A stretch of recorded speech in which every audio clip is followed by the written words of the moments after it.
Hi,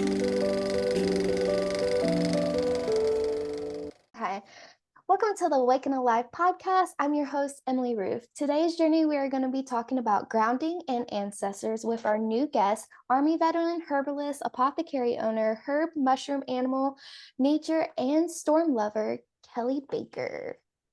Welcome to the show. Thank you. And did we have an awesome storm yesterday? Here I had to throw that we storm did. lover on there because it was crazy yesterday. So before we start talking about our lovely topic, would you like to tell the audience a little bit about yourself, how you got into spirituality with all your background knowledge and stuff? So I've grown up in this kind of holistic world. And I was in the Army going, and people ask me, how did you get into this after being in the military? And it was like, well, I was in this before I went to the military. Going into the military was a little bit outside of the realm for me. And so I did almost 7 years, went to Afghanistan a few times, and became wife and mother and spouse to my husband. I got out when I started having kids. And then when he retired, I was like, all right, let's still go back to school. I used my GI Bill to start going through some like holistic nutrition classes and things, and found herbal medicine. And I was like, oh, this is my life. And so I put together, I was starting to do all this herbal medicine, and I couldn't find anything in the area really. And when I would go to talk to like Whole Foods, there was really not a whole lot of herbal stuff there. Earth Fare had some stuff, but when I would ask like the store herbal person, hey, I am looking for this and this and this, they'd be like, I don't even know what that is. And I could tell that the person was there as a manager, not in a sense of somebody who knew the world. And so it was like, okay, see a need, fill a need. I was also starting in my journey with reiki at this point, and I love and have used crystals my whole life. And you had to go an hour and a half to Columbia or 2 hours to Atlanta to find like crystals and things. And so I was like, all right, let's do this. So I put together a business plan as a part of my final degree project, and a year later found a spot to put it all in. And now I'm here, and I have this wonderful apothecary, um, sharing herbal medicine and knowledge with the area. I'm sharing Reiki and energetic healing with the area, and the crystals, and it's a wonderful healing spot for peace and the area. Lovely. So with everything that you've gathered throughout your years, so grounding is like earthing to some, and it's like connecting to your heart, your spirit, your body, and feel to the earth. So, like with my experience, I have trouble grounding a lot. As you know, I'm like up in the clouds all the time. Aliens, ETs, whatever you would like to call them, angels, what have you. So I really have trouble grounding a lot, and that's like the major thing I'm supposed to be working on. But you know how life goes. So what's your experience like with grounding? So grounding, well, our our vibration as human beings is the same as the Earth's vibration, and you can do a quick Google search. In fact, I was like, I don't know what the hertz is, so I did a quick Google search. Watch, the hertz of it, and 70 or 7.83 hertz is the energetic signature of the Earth, which also happens to be our human energetic signature. And so just by being in nature is going to be grounding for us. And um, you don't have to, of course, it's always going to be a little bit better if you're like mentally thinking about grounding. However, just being in nature is balancing, because we're humans, we're variable. And I tell folks when they come in the shop and they ask about crystals as well. We are, as human beings, are variable energies. We change depending on our mood, depending on who we're hanging out with, depending on the kind of foods that we eat. But crystals and the earth is almost more of a set vibration. And then, like with crystals, the way they work is that each crystal has a different pressure that's created. It has different mineral content and heats and water and different like different elements that have created it, which is going to set its vibration. And so that's why we need certain crystals and certain energies to help balance our energies. And it works, I theorize that it works almost like an osmosis type effect. If you if anxiety is in our brains, your anxiety is created when we have all these excess energy. I'm pretty sure your hertz, your actual frequency is like way off the charts, crazy. And by consciously, or even not even consciously, going out into nature or picking up a crystal that you think is pretty, that's your body's way, or your energy, your energetic way of saying, hey, that's an energy that I need to help balance what's going on Mhm. with me right now. But going out into nature is going to help balance that frequency within us, and do its own magical grounding osmosis.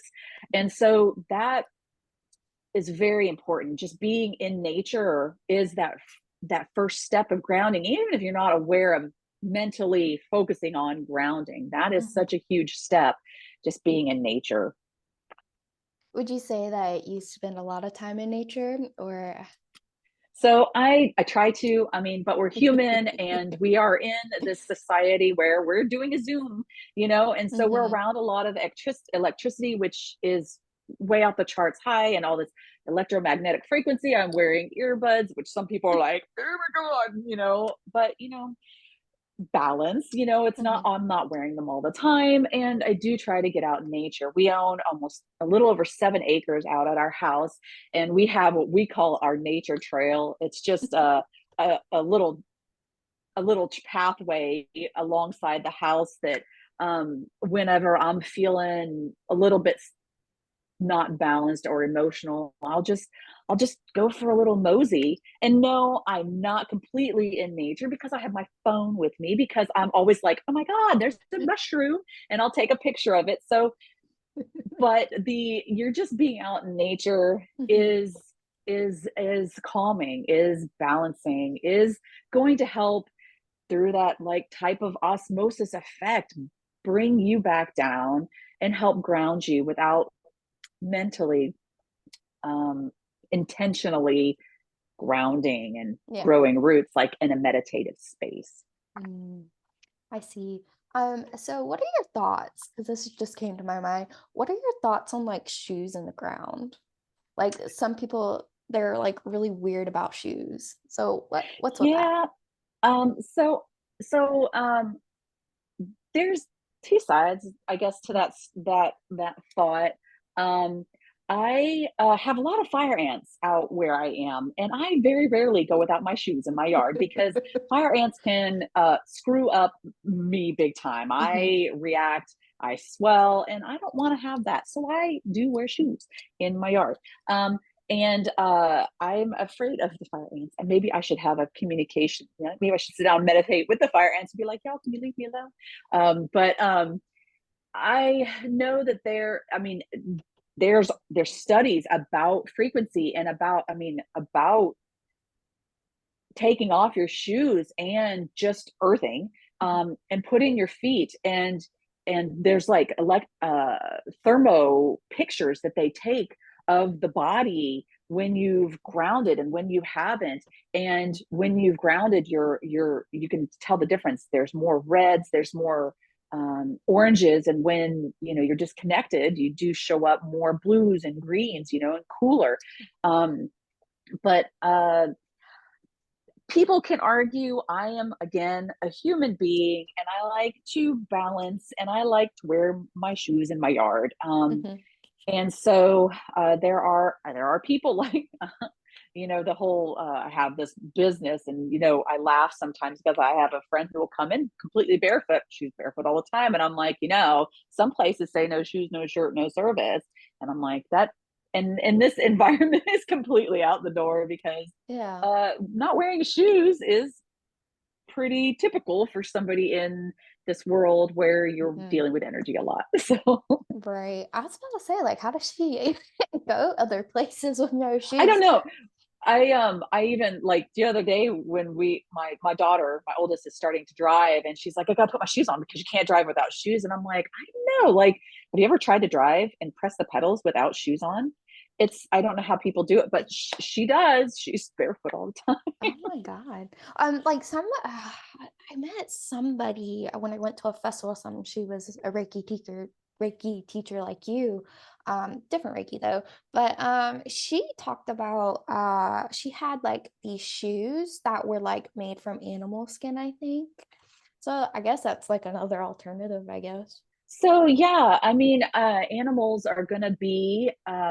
We need to repurpose as much of an animal as Mhm. we can, and so if you can find some shoes, they're living beings, just like the plants and the humans and the animals on this earth. And so that would be really cool. I know moccasins a lot of time were made with the leather from the animals that they would use as much of the animal that they can, Mhm. and so that's a really good thought because they're going to be in that same frequency that we need to help keep us grounded.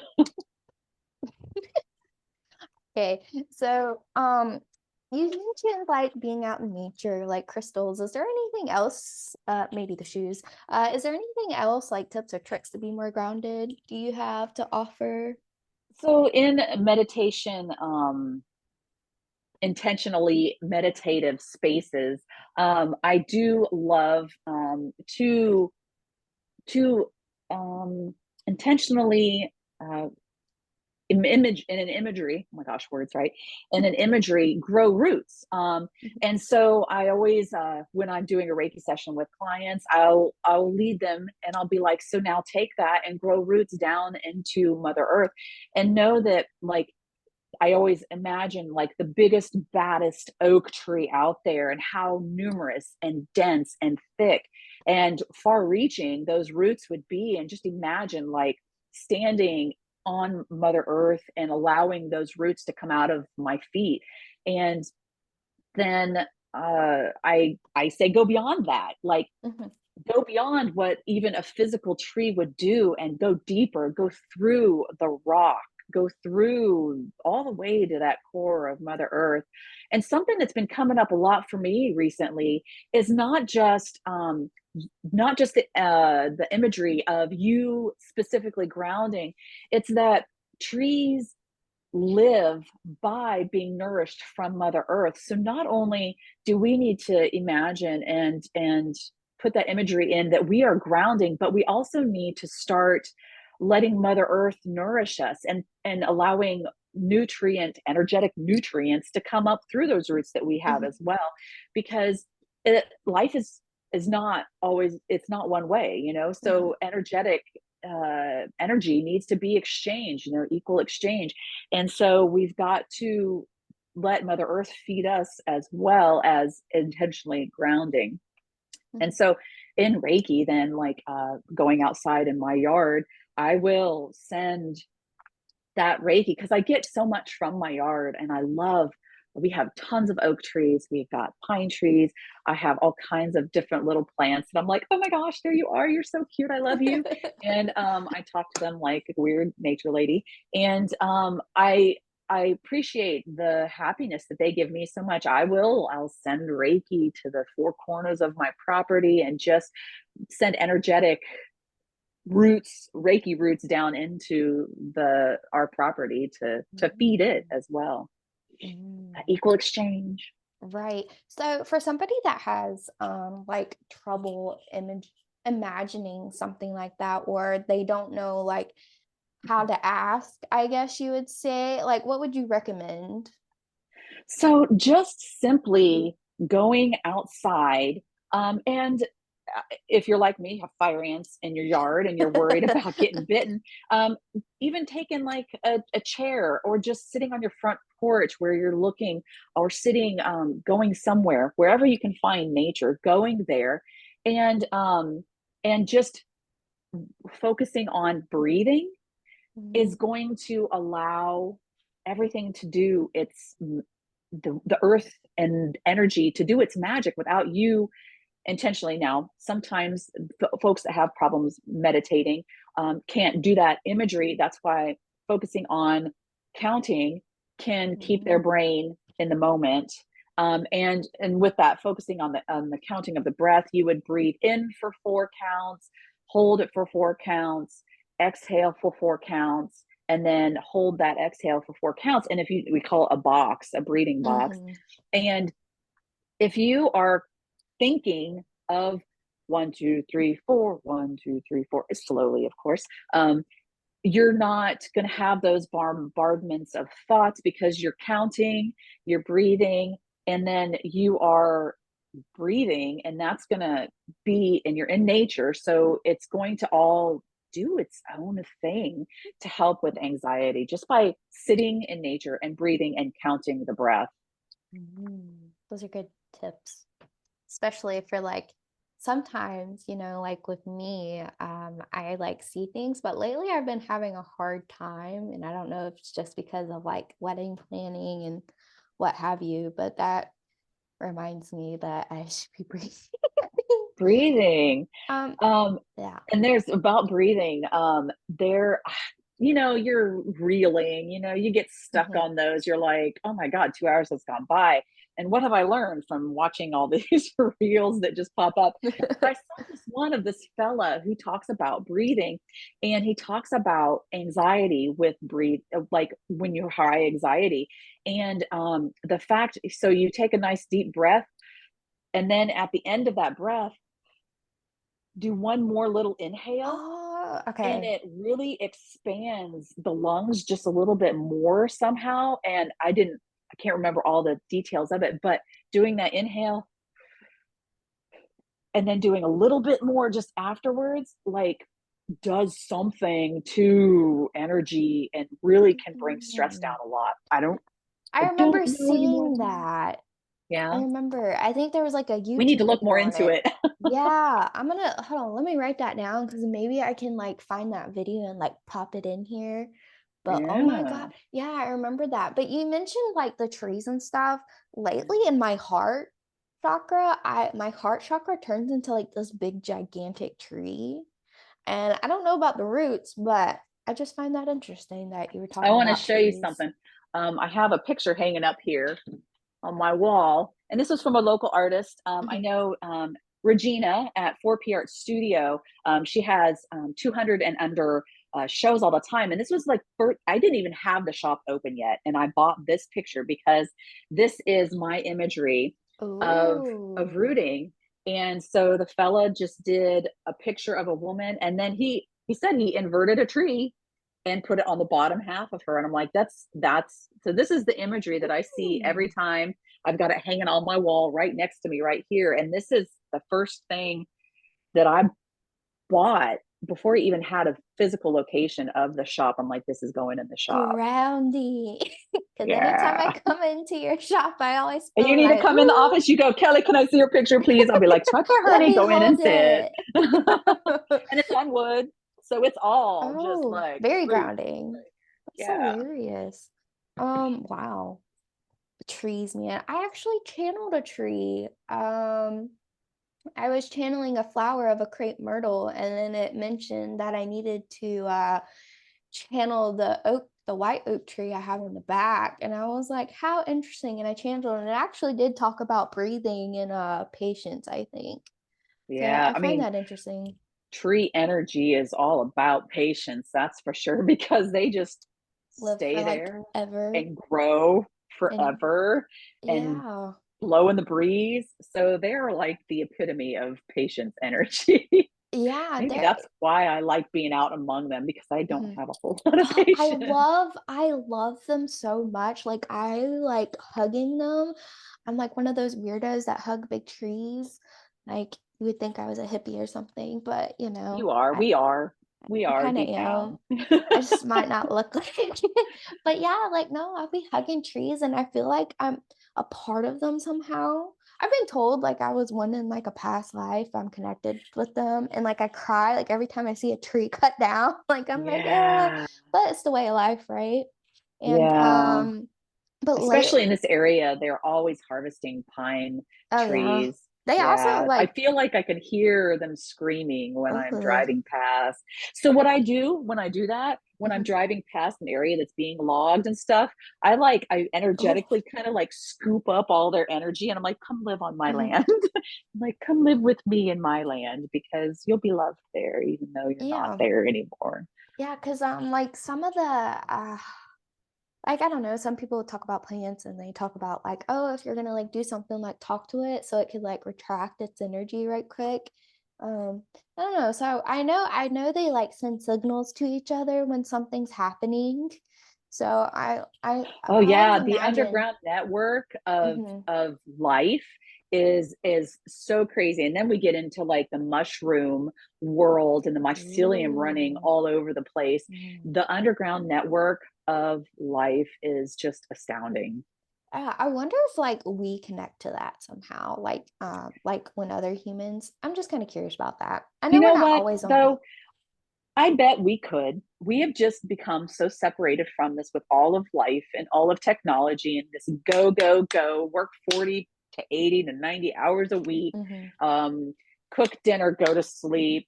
You know, if you've got time on Sunday, you've got to fix the problems in your house that, life brings. And we're so caught up in it. I think we're starting to realize though that we do need to take a step back. People are starting to wake up to the fact to where, listen, 40-hour work week is all I'm going to do. And then outside of work, like, listen, I worked my 40 hours this week. It's time for me not to work. So I'll handle Hmm. that issue when I get back in the job, when I'm on the clock again, because we're overworked in a society today. And Hmm. and then that of course leads to stress. It leads to anxiety, which means we need more of that grounding to Mm. bring that stress and anxiety back down again. Isn't that crazy?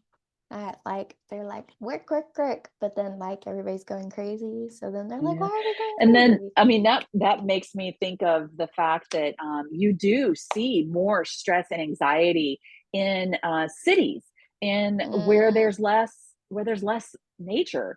Mhm. We keep building all these high rises and putting concrete down and cement sidewalks and stuff. And oh, here's a tree right in the middle on the sidewalk for you. But it's like you have more statistically more anxiety and depression in cities where there's less nature, and then out in the Mhm. rural area where you have people working outside more, you have less anxiety and depression issues. And so I mean that really says a lot for itself right there, I think, Mhm. because Mhm. we need nature. Yeah, eventually we'll get there, I would hope.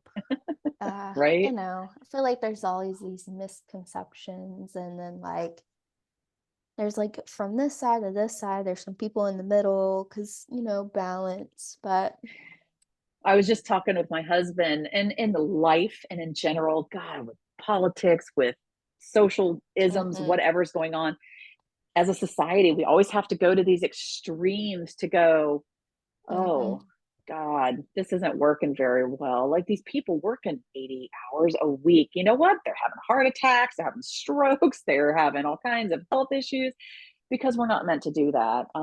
And so we have to go to these extremes to realize, oh, that's too much. We need to take a step back, and then it's hard to take that step back because society has like really gotten used Yeah, to and this. all of it coming at us at the same time, this instant gratification of Amazon day delivery, 2 day delivery, Oh my and I God. really am thankful. Speaking of that, I'm really thankful. I had a gal come in here. She's like, I'm looking for this book. I'd rather support you instead of Amazon. And I'm like, oh my gosh, thank you. And it took me 2 weeks to get the book in. And Hmm. she's like, it's not ready for me. Cause oh my gosh, it was crazy because I ordered a whole book order and like it never showed up. And I was like, hey, where is this? They're like, oh, we're going to say it's lost.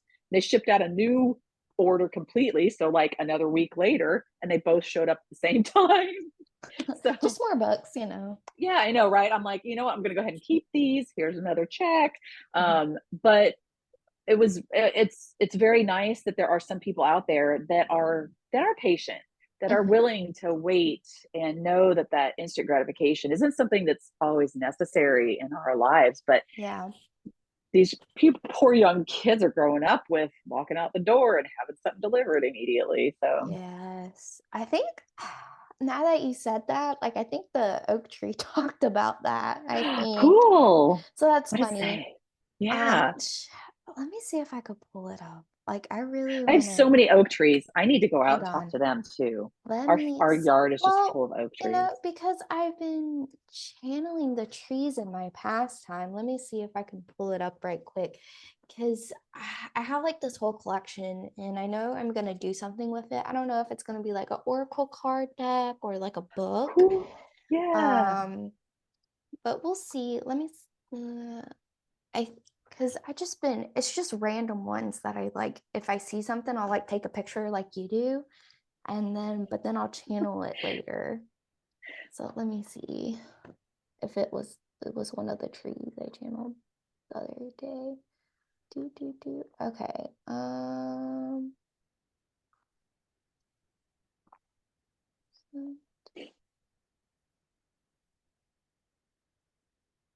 So I have two trees. I have the crepe myrtle tree that talks about uh breathing, which is interesting, and then the oak tree. Do you want me to read both or just one of them? Oh no, I mean, they're both appropriate because we're talking Okay. about breathing. So Okay. start with that crepe myrtle. All right. So the crepe myrtle. Um, do, do, do, do. Okay, for the collective. We would like to tell them to breathe. We see too many humans holding their breath and they don't even know it. They are so stressed. Even you do it, Emily. We are a reminder to slow down and connect to the body again. Just sit with us or stare at us and take deep breaths. You all would feel so much better and centered if you did. There are times when your bodies need to slow down, and stress is a big indication of that, yet you all keep ignoring it and you wonder why you all become sick or burnt out. Just simply breathing can help with that. Simply breathing will calm your mind and your body will follow. You all know this. You all just need reminders, and we are here to remind you of that. Breathe, breathe, breathe, and breathe. Look up Oh my simple gosh. breathing techniques, and your life will change little by little. You must do it more than once. Do the work to incorporate into your life each and every day. You will all see the changes. The key is consistency. That's what that tree had to say. That's spot on for what we're talking I about. know. Um, Willow, the white oak tree said, let Your white me, oak tree's name is Willow. uh, I guess so. I didn't even meant to say that, but I guess it is. Let me find the part where it says for the collective, because they like give me stuff. Um,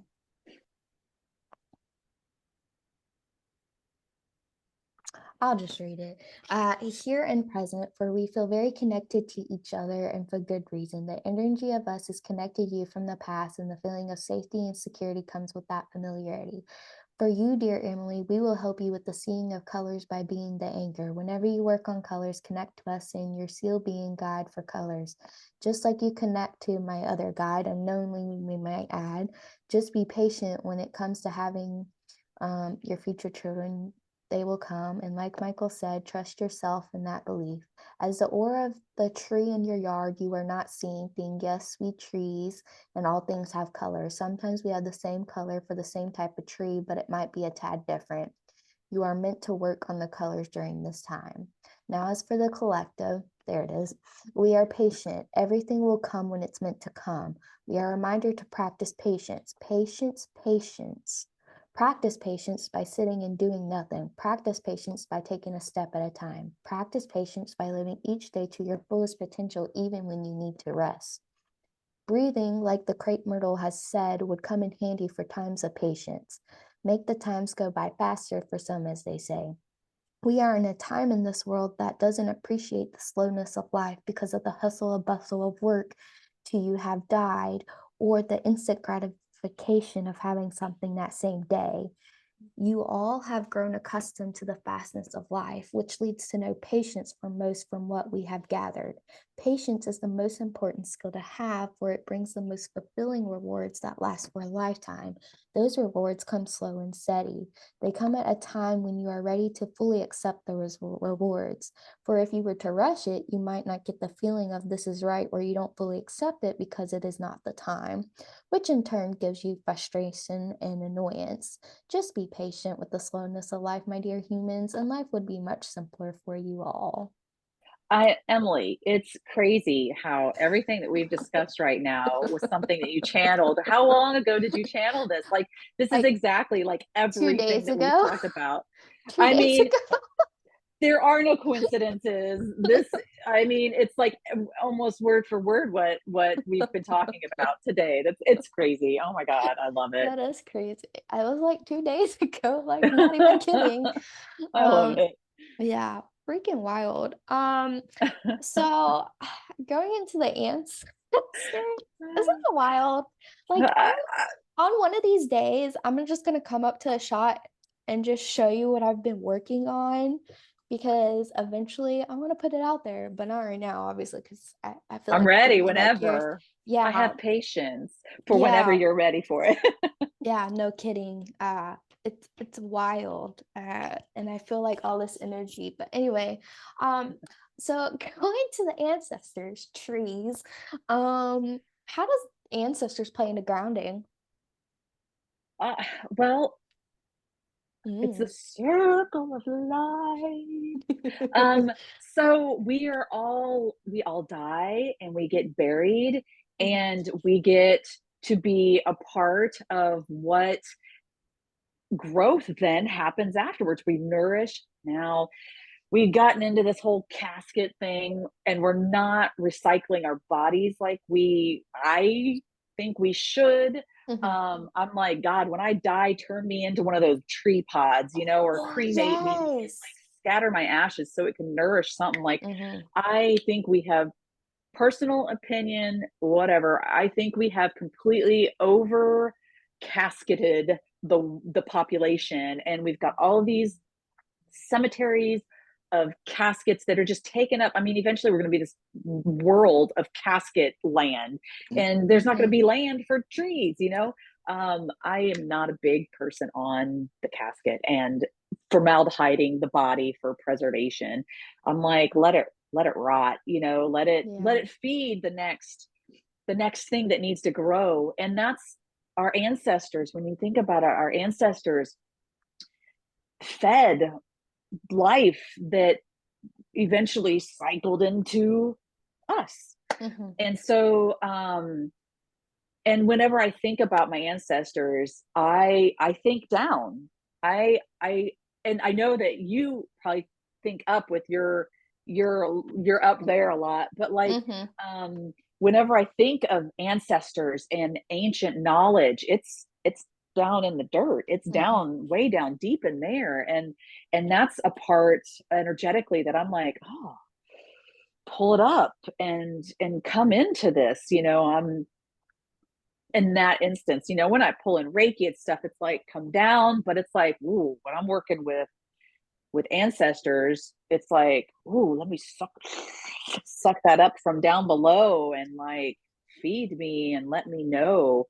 Um, Whenever I do any kind of ancestral or past life meditation, it's always in the caves, it's always underneath, in the Mhm. ground, in earth, where all that energy is. And there's uh, a past life. I was led in a past life meditation one time, and it was wild because I had it like it was the culmination of all of these other meditations that I'd had that came all together. And it was like, we are all one. And like my ancestors are me. And, Mhm. um, but we were in a cave. It's all ancestors are down in the dirt, in the caves, in Mother Earth for me, for me. Yeah, my experience is nothing like that. Anytime I do something, well, I mean, like lately I've been, and I don't know if it's because of the project I was talking about before we started recording. I don't know if that had something to do it, but usually because whenever I do like mediumship or something like that, my grandparents or people that have passed that I've been involved with, sometimes they'll help me bring through other spirits Mm-hmm. for help, right? Usually I don't really see my grandfather figures like usually at all. But lately they've been popping up like full swing, and I'm like, hmm, this is interesting. But I haven't really done any readings for a little bit, so but they've been helping me. Like the heart chakra that I was talking about, my stepdad, who's not related to me, but I feel like he is He's a red some, thread. yeah, he's there. He I woke up, I was meditating, and that was the first time I ever saw like my heart chakra being in a tree. So I went to sleep, and then I woke up to like sound on my TV. I was like, what is this? So I went in, and you know what was on there? It was a meditation for the tree of life, and it had the exact same tree I saw. And it was not something I even picked or looked at. Like, never even heard of the channel that it was on. I was like, wow, this is interesting. And so my stepdad was very persistent, like just pointing. He wasn't really talking, but he was just like, I'm like, what is Hello. this? So I was like, okay, I guess I'll just put my headphones on and listen. And like, he was like, TV. And I'm like, Mm. okay. So I did that. And then I had like this wild dream when I sat there and like listened to it. But I don't know. Ancestors are interesting, but I don't really have much. My ancestors are more ET like in the sense, I guess. Um, yeah. I How love it many? though. I feel like you and I balance this Mm-hmm. because I had an employee one time who brought the element of UFOs Oh yeah. into the shop, but that has never been my thing at all. Yeah, And no. it was like, you know what, I'll dabble in, I'll get a book and I'll do this and like maybe we'll talk like, but that's never been my thing. And so I feel like we balance out this energy because you're up there and I am like down here.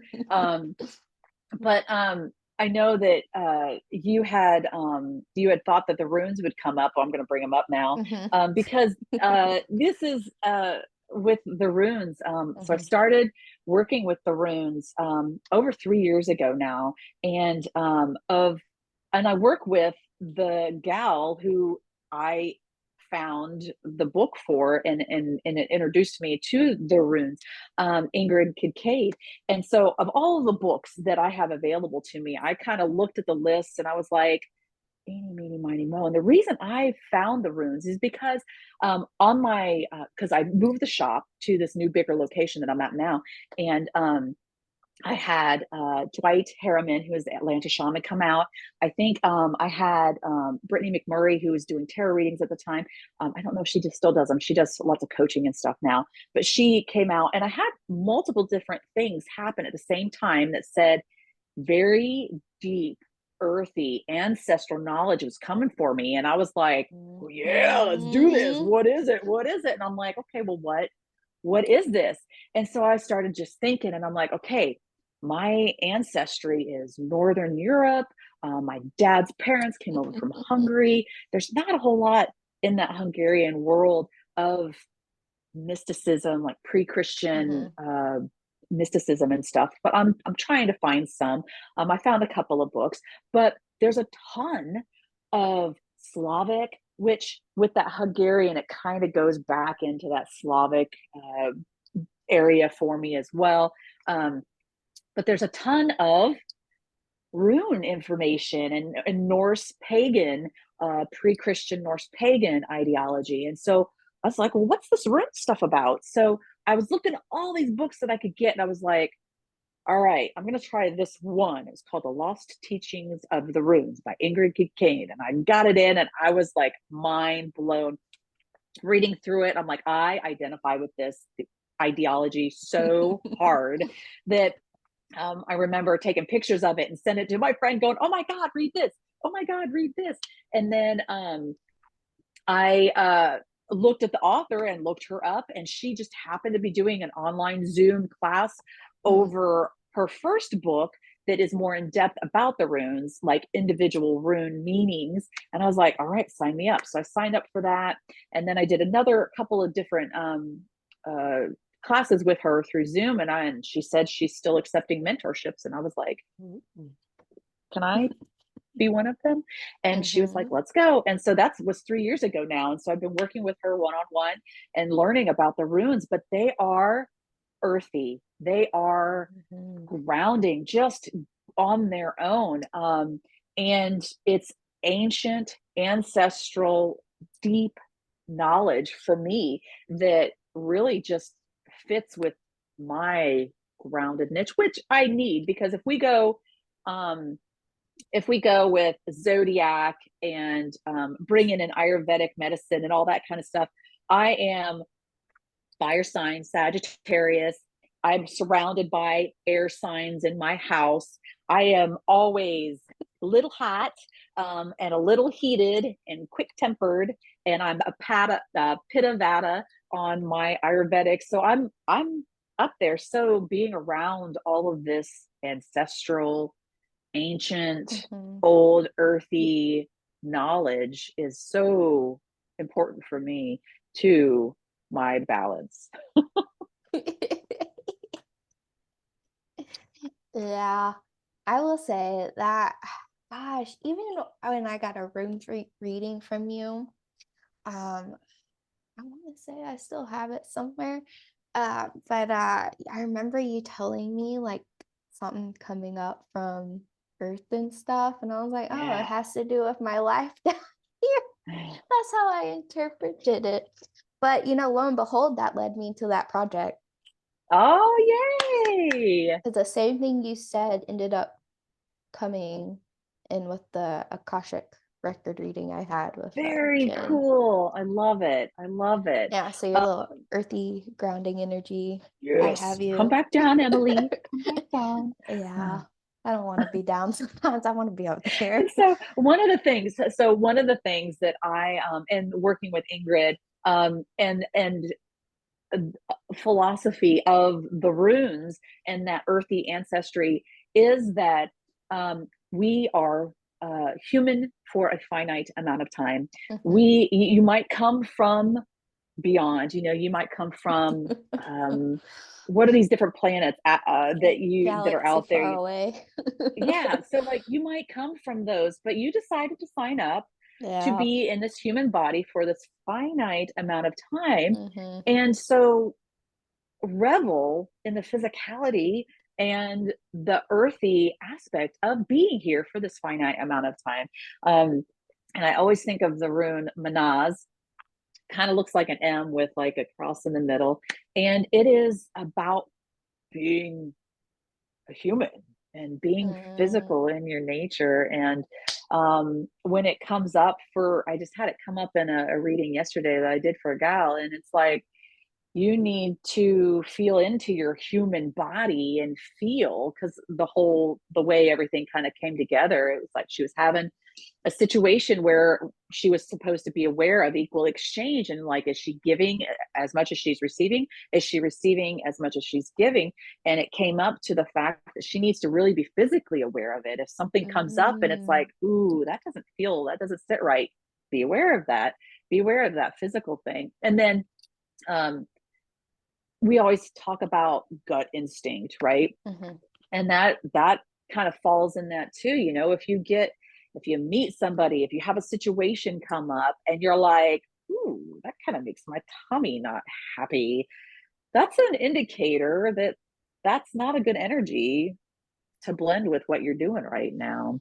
But that being in the physical body, well, if you're up there, if you're from up there, you go back, but like, hang out with us here. Although it really is Yeah. cool to listen. And I love that we can both be on like kind of opposite sides of the Mm-hmm. spectrum here. And I'm like, oh, you need this energy? You need to see my friend Emily because she's the one who's dealing with that energy. I'm like, if you Mm-hmm. need this energy, I can help you. Boy, I tell you, it's just like when I did readings at your shop, and I was just expecting like, earthy spirits. And that one reading I had, I was just like, this isn't a mediumship reading, but here you go.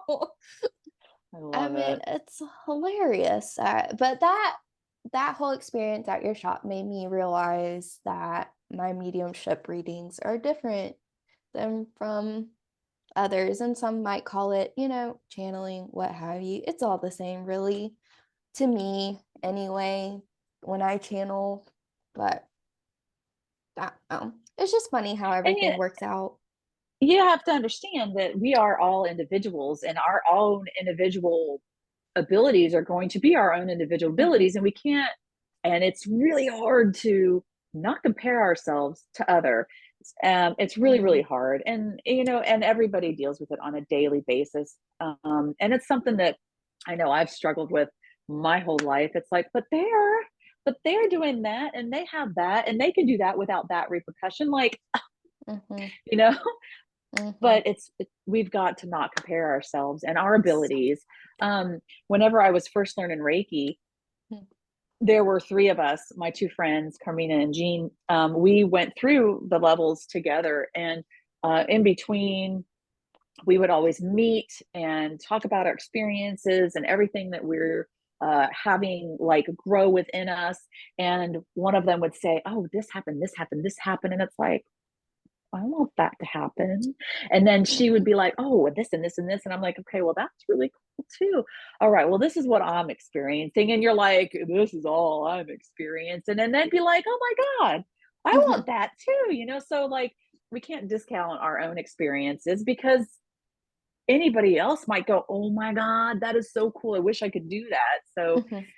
we have to have we're human, we're going to doubt ourselves, but we have to you have to grow to understand that we are unique and that what I have is what I have and it's awesome and what you have is what you have and it's awesome and um coming together is awesome. So No problem. Speaking of Reiki, do you ever like when doing Reiki, do you ever incorporate your runes somehow? Like the I symbols? do. So it is.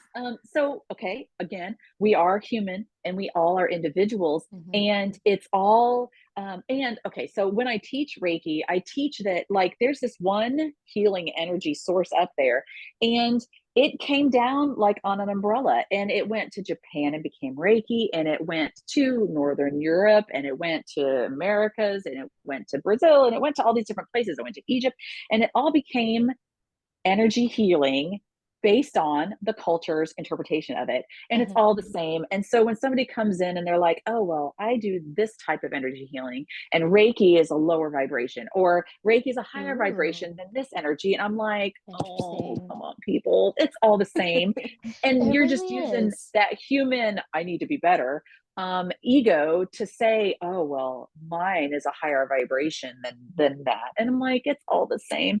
And Hmm. so but with the runes, it is a type of energy work, but I love and especially if I have somebody who comes in who expresses that they know about the runes. I do feel a little bit more liberty in throwing more Hmm. runes and that type of energy at them, but I do use the runes, especially when grounding, because there's a rune called Stan. And okay, so with the runes, normally everywhere, like 95% of the books that you're going to find out there about the Elder Futhark runes, there's not a whole lot beyond that. but I don't do anything halfway. When I found Ingrid, she doesn't just use the Elder Futhark. Okay. She uses the Elder Futhark and the Jontar or the Northumbrian runes as well. So I work with a set of 33 runes, not just the Elder Futhark that is 24 runes. Mhm. And there's always that one little extra word mark that's a blank rune, and I don't even play with that. I have 33 runes that are exact runes because if you buy a set of 24 Elder Futhark runes, there's that one extra that's got nothing on it. I don't play with that sucker at all. It's Well, kind of meaningless to me. And so I work with that set of 33 runes. And so Stan, Stan, and it looks like, let me draw you a picture. It's this rune of the rocks and the megaliths and these ancient beings. This is what Stan looks like. It's okay. the rune of these ancient earth beings. It's like, and the Mm, whole theory of the megaliths and how did they get there, and like who's to say we weren't there, who's to say that these rocks didn't kind of just come together and have a party, on their own yeah. and end up there like that, and Hmm. any of those ancient stone gathering things. Hmm. But it's this stop, listen, be still as a freaking rock, and just breathe and feel and be in nature. It's that whole energy of patience, listening, earthing.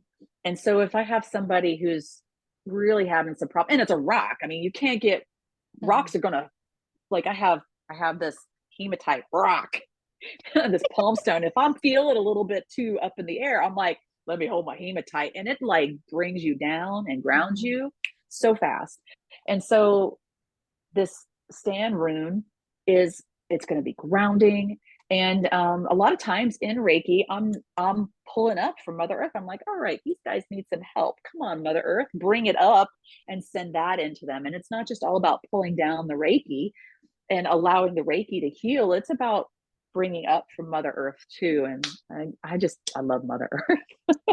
I bring her up in a lot of things. Yeah, she's very giving and also very Really. don't mess with her in a sense. Right? Yeah. Right. Careful what you ask for. 'Cause she'll give it to you.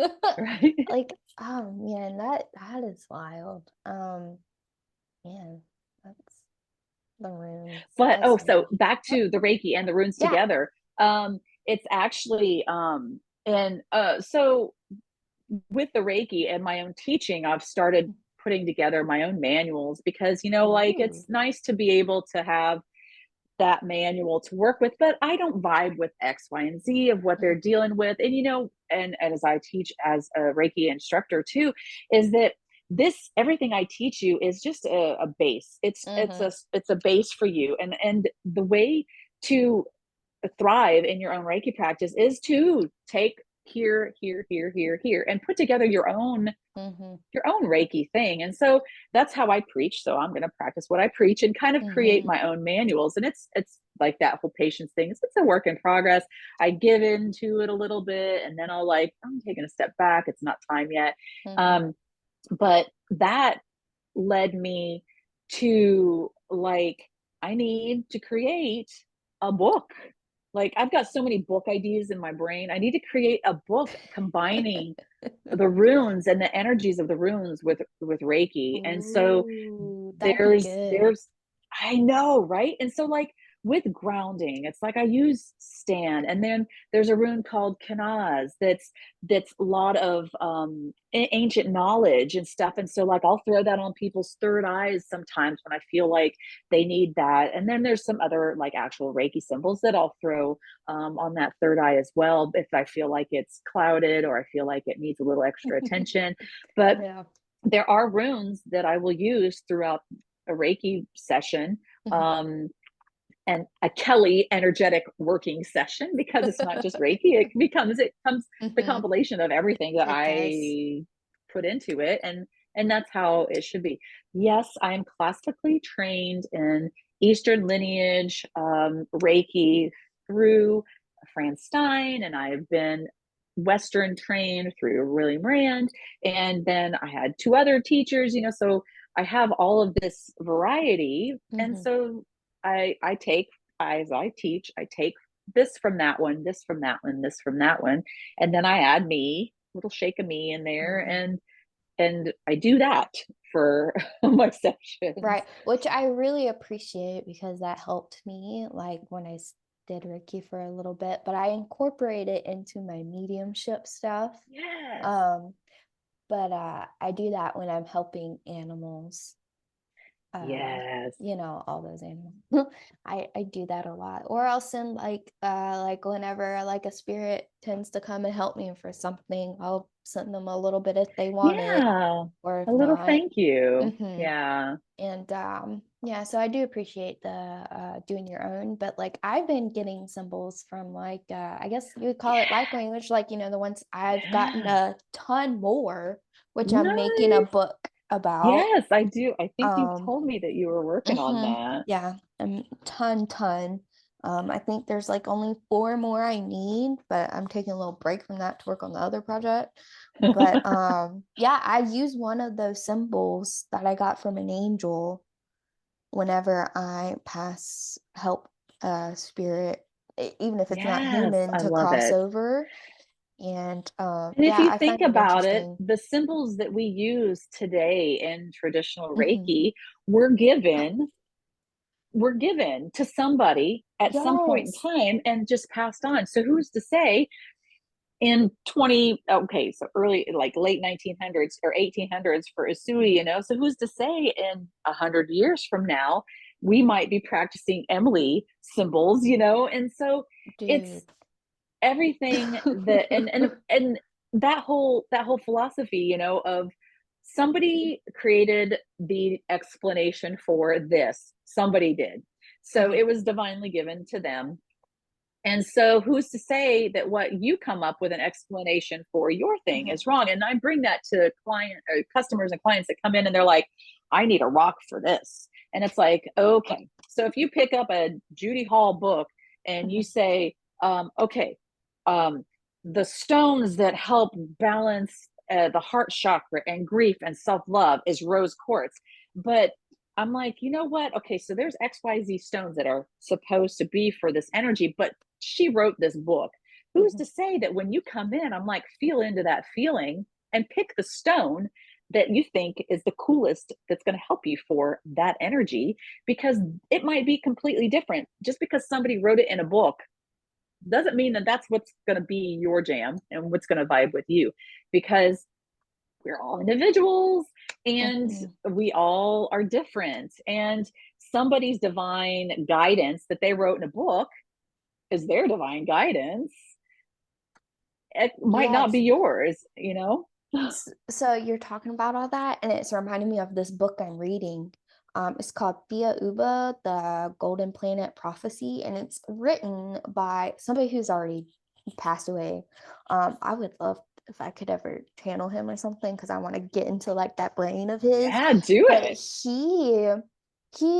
he's an author. He writ he wrote a book about, it was in the 80s. He wrote a book about how he got physically abducted, and then he wrote all this. So I don't know how he remembered it all, or like he was writing as he was doing. From my understanding, I heard about it on a podcast, another podcast, and they had this person that was helping like translate to like different languages to get it out there. But I was just like, oh my god. But it talks about like the Arabic numerals, and apparently like they're like, yeah, how do you think like it as that, but we know it as this because we gave it to y'all. And I was like, what? Like it's just crazy. And then you talk about like the runes and stuff, symbols, what have you. I'm like, wonder if that did like come from like out there. Um, Right. yeah, I don't know. I just find it funny, like, is everything we're saying like they call different symbols and stuff, but I really it's probably just like some, like you said, like divine guidance from the big Somewhere. man upstairs, what have you. I'm just fascinated by life in that sense. What a mystery. And we don't know anything about it. We think we know things, but we really don't. It just keeps on surprising us in more ways than one. And and none of it's wrong either. And Right. that's the thing that I try to preach to people too, is that you might opinions, right? And you might have this different opinion. And and in Reiki, like so and so's written a book, so and so, this is how Sui Hmm. did it like this. And there is Right. no like, and it's like, okay, well, he was a man and he got this divine guidance. Hmm. And it just kind of caught on, and it's like, okay, so that was one person's ideology of how it caught on. And why can't that happen today? Why can't that be something now? And so um, I think we are growing as a society to understand energy a little bit better. Hmm. And we um, are becoming more independently sufficient at downloading our own guidance, I think. Um, and so I like to try to have people when they come in and they're like, tell me what's this and this and this. And it's like, you've, I can tell you things, but it's not ever gonna, like, the problem is not gonna be remedied until you start finding the answers in yourself. And I know that's a lot. Gosh, I think I watched a little bit of your Gen Bev with purpose, and it's like, everything's outside, but like until you figure out what the purpose is inside, eh, everything's outside, and it's the Yeah. same with energy and healing, and that's when I teach, it's like, this is a book, like, this is a base, this is a structure Hmm. that you need to build your own thing on. And with energy work, it's never wrong. As long No. as you're having true That in intentions, Yeah. it's not going to be wrong. Yes, you didn't do this step when you did XYZ. The world's going to crumble. That person is left hanging. There's all kinds of bad stuff going to happen. No, you just go, oh, right, and oh, I forgot that. Okay, well, that doesn't evidently resonate with my way of doing things. So I'm not going to focus on doing that anymore. And I'm going to put my own way into it, that kind of thing. So with energy work, you can't go wrong as long as your intentions are good and you're calling in protection Hmm. from where you call it in from. So Very well said. Is there any last words of wisdom before we wrap it up here about let me look grounding, at ancestors? Anything else you want to talk about? um I do have my note about forest bathing. Um Oh. yeah. So like actually they are prescribing in Japan, they're prescribing forest bathing to people with high anxiety and stress and depression Hmm. because it is known. And then there's a video out there of a dude who was diagnosed with like stage 4 cancer. Listen, dude, you've got like 3 or 4 months to live. And he was like, if I'm going to die, then let that happen. And he went out and he just started hiking all the time, being in nature. And didn't die. Like, so there's so much to be said. And I think we're finally, oh, I have to have a physical study, a scientific study in order to believe Hmm. that this is something that can actually occur, and in herbal medicine, that's what's so funny. We've got all these folk herbal remedies that have been used for hundreds of years, thousands of years in some cases. And now we finally have the scientific study that shows that this constituent actually does help with this issue. And it's like, okay, so why do people only believe it when the scientific study Hmm. shows that perfectly that this XYZ helps to contribute to helping lessening the XYZ Hmm. of the issue, And it's like, it's been a folk medicine for hundreds of thousands of years. But forest bathing is exactly that type of osmosis that we talked about in the very beginning about going out into nature, allowing our body to come back into that homeostasis hertz of that 7.83 that is Mother Nature and balances us. And I think, and they're finding that in a lot of cancer issues, that frequency is a huge healer. So Hmm. it's healing all the way around. Sure. Nature. Nature. Nature, your go-to. Stress, go to nature. Yes. Might be Yeah. dying, go to nature. Go to Um, nature.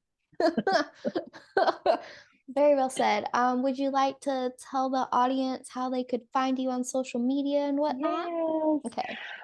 The shop's name, I know we've talked about the shop a billion times throughout this session, but it's Peaceful Warrior Apothecary because I am the peaceful warrior. Kelly means warrior princess, and I was in the military, and it's time for me to be a peaceful warrior. And so I have my apothecary in Martinez in Georgia. I do have a website. I have herbs and crystals and books listed online at peacefulwarriораpothecary.com. You can just hit the shop now button. I'm on social media, Peaceful Warrior Apothecary, Facebook, Instagram, and I've started a dabbling in TikToks, and I'm horrible at it, but It'll go somewhere. trying to get people to see stuff. So it's a Definitely. lot of fun playing around with it. But yeah, Instagram, face, Facebook, and TikTok, Peaceful Warrior Apothecary. Okay. Well, thank you so much for coming on. I'm Emily Roof, and this is Kelly Welcome. Baker, and I hope you have a wonderful day. Thanks, Emily. No problem. Thank you for listening to the Awaken Alive podcast. If you like that episode, hit that like and subscribe button. And as always, you can find more episodes on Spotify under Awaken Alive or YouTube Emily Roof Healer. I hope you all have a good one and have a good night.